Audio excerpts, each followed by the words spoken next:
The one commercial that gets me is like, there's like two bros, and one of the bros is like, hey, oh, how's the gambling? And the other guy's like, yeah, it's good. It's good. He's like, hey, don't worry. I won't tell your wife about it. And the guy's like, no, she knows about it. It's like, yeah, wink, wink, nod, nod. Yeah, I'm sure she does. And it's like, what the hell is going on? Like, it's bad because it destroys families because you lose all your money for like things that have impossible odds. Wild to believe that online sports betting has only been legal for a year.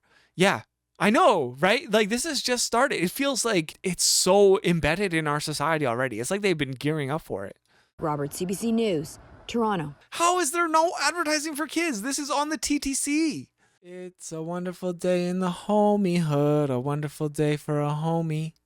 Won't you be my homie to Taro? Oh, you know what? There is kind of one interesting story here. I am kind of passionate about this issue, which is sports betting. So even as Jurassic Park gets set to go tonight with the Raptors playing for their season lives, we're also focusing on a real dark side to the whole issue of basketball. Whole issue. Notably, and that's the issue of sports betting. It too is heating up as the Raptors inch ever closer to playoff basketball. Let's go, Raptors! Sports betting puts more focus on individual players, and some are saying they're facing real hate and vitriol online, some of which is linked to sports betting and gambling. So I am adamantly against like sports betting and gambling. At least I'm against advertising for it during the game. I think that is complete BS. Meg Roberts has that story today. April, a win for Toronto sports fans with the Leafs, Raptors, and Blue Jays all playing at the same time. But with Let's go. Actually, this does remind me of a time because my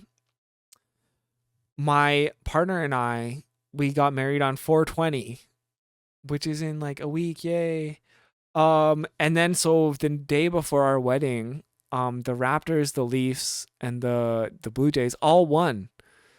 And, I took that as a good omen, obviously. more sports comes more sports betting, which some athletes say they could do without. Toronto Raptor Chris Boucher making this comment on Yahoo Sports Canada. Yeah, I know. We got the 420 anniversary and we got married. Okay, this is my life will be complete if I live to this moment, okay? We got married on 420 2019, which means that our 50-year wedding anniversary will be 420 69. Isn't that amazing? So honestly, that is my if I can live that long, if I can live to see the year 2069, my life will have been completed. Man, I'm so over this, man. People are literally, I got called. Somebody, Yes, in the book of God, it was by design. Yes. said I chose the wrong slave today. Literally, send me that message. I had to read it. I couldn't believe it. Yeah, he said Okay, wait, that's really fucking gross. Let's just go back. I'm sorry I interrupted this. This comment on Yahoo Sports Canada. Man, I'm so over this, man. People are literally, I got called. Somebody said I chose the wrong slave today. Literally, send me that message. I had to read it. I couldn't believe it. Yeah, he said I chose the wrong slave because I had only 5 points and he needed me to score 10. Bruce Kidd is a former Man, that is so messed up. Olympian and professor of sport and public policy. What do you make of a story like that? Well, it's very upsetting that athletes are under this pressure.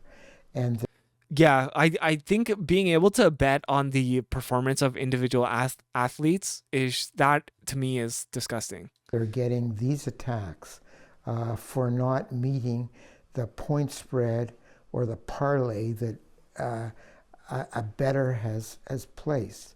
I'm at a loss for words about how upsetting that is. Kidd says sports betting It's upsetting, but are they going to change anything? I is don't know. becoming dangerous for the authenticity found in sport. It poisons sport, it distorts sport, Kids says gambling is amplified by accessibility. A quick Google search and dozens of betting apps come up.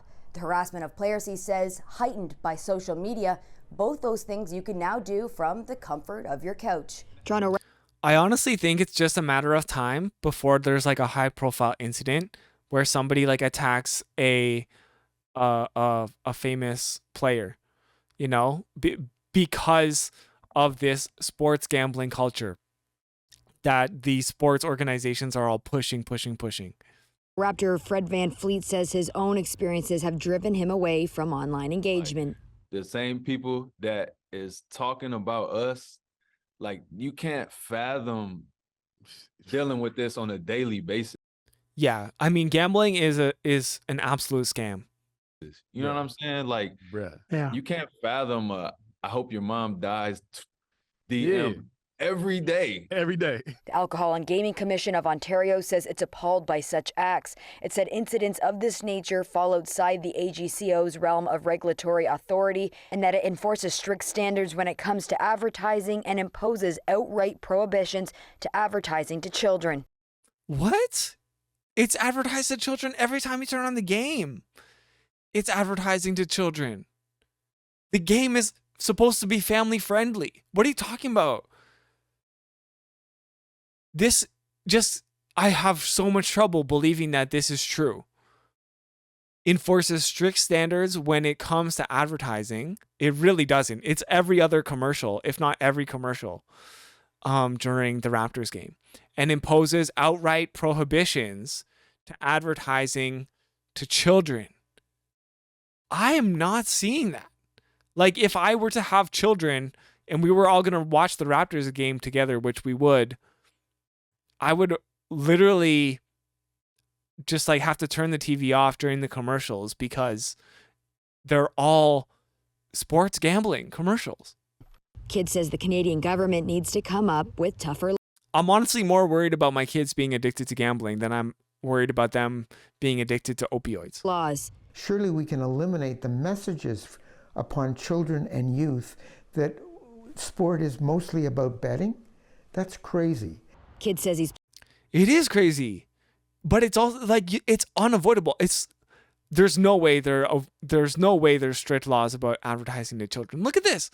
How is this not being consumed by children? Planning on putting together a campaign to ban advertising of all forms of gambling.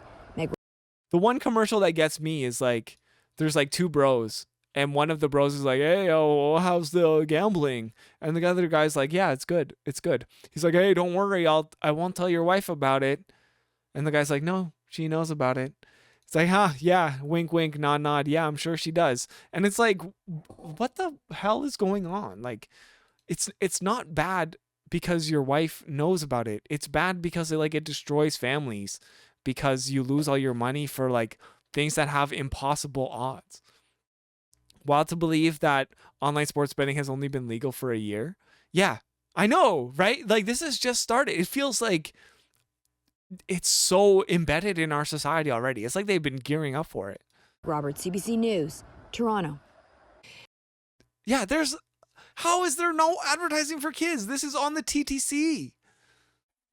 So you saw Meg's report raising some key issues there. Let's talk about them in more detail with someone you know from his frequent appearances on this program. Akil Augustine back with us, the host and producer at NBA TV Canada. He's in Toronto this morning.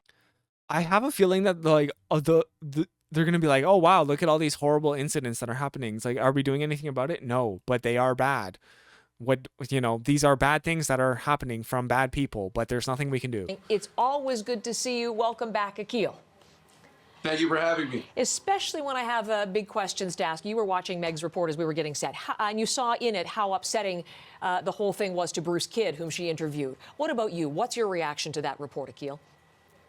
It's just another example of the state of the culture we're currently in, especially in the age of social media and anonymity and the ability for people to communicate things that I don't think they would communicate if it was their name and their likeness attached to this message that they're sending out. Just another thing that professional athletes have to deal with, knowing the prominent position that they hold in our society and culture.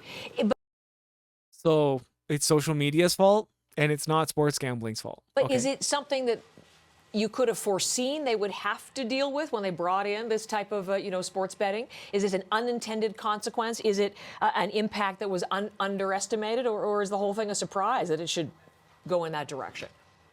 I don't think it can be a surprise. All swords are double-edged, right? So I think with the increased opportunity economically, you kind of knew that there would be a social impact to any kind of gambling introduced into society. That's often the conversation that's had before, a casino opens in a neighborhood or a new type of gambling technology is introduced. So it's to be understood that this Wait, what? was going to be a conversation coming out of it. I think it's tough on the players and it's unfortunate they have to deal with it. But there have been other things that have instigated comments like that. And again, I always go back to social media, the ability to. He's saying like this is a new economic opportunity.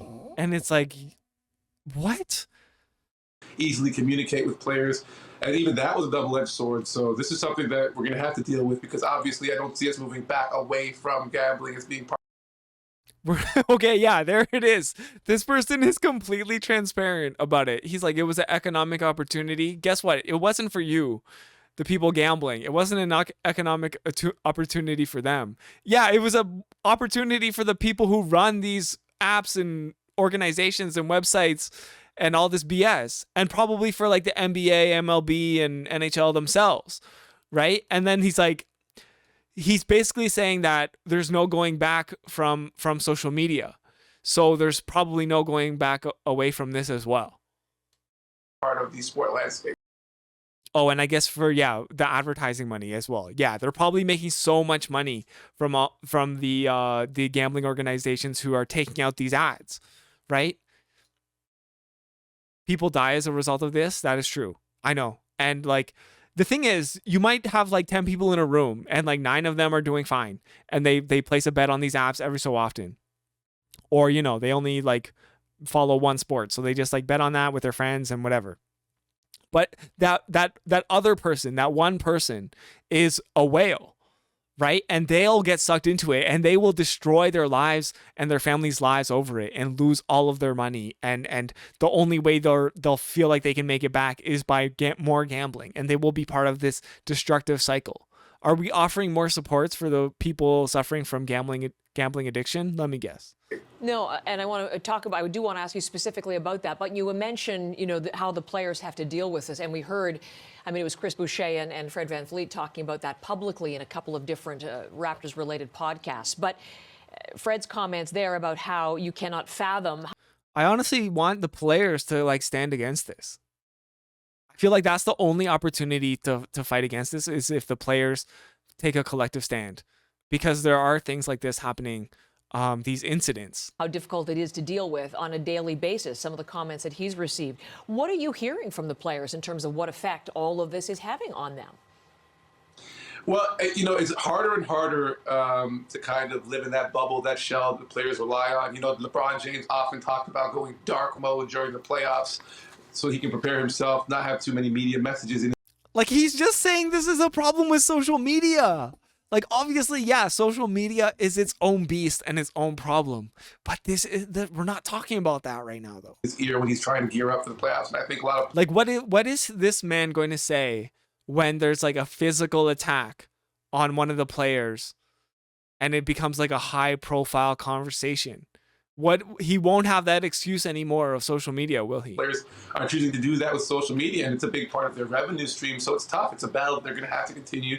Kudos on these guys, though, for coming out and stepping up and talking about the impact it has on them and their mental health. And hopefully this inspires the fan base to be a little more conscious and cognizant of the things that they're doing, and also put the pressure on us to when we recognize people in our community who are having, the kind of reactions to a player not meeting their parlay bets, not to, allow those messages to become the dominant message or to communicate those to people who don't need to hear about your decisions that you made when you're gambling. As you suggest. I hate this. I hate this so much. So much of our tax revenue is collected through our free access to vices. Yeah, for sure. Y'all need to gamble and drink more has been Ontario's fiscal policy for at least 10 years. Yeah. It seems unlikely that this kind of sports betting will be going away. Ontario reported $1.4 billion in total gaming revenue.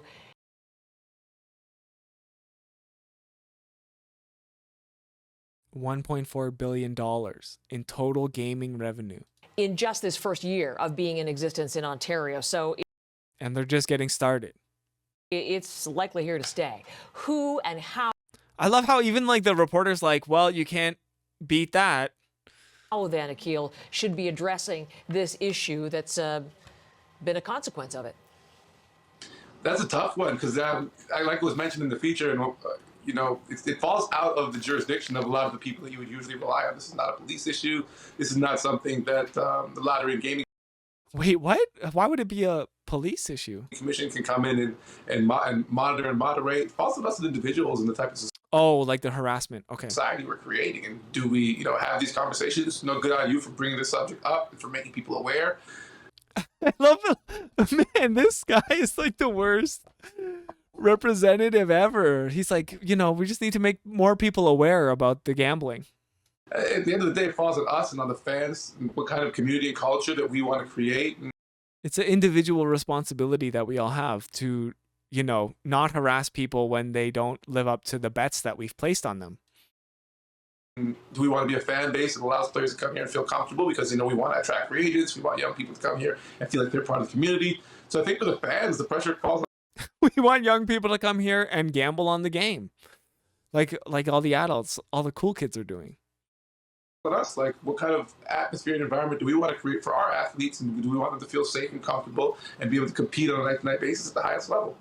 Man, this was like such a pathetic segment, you know, like especially when the guest on the show is being so kind of like nonchalant and just like basically saying that they don't give a fuck. You think the Let's talk reporter about could them at in more least detail with some. push back a little more, you know? And it's just like the reporter's like, well,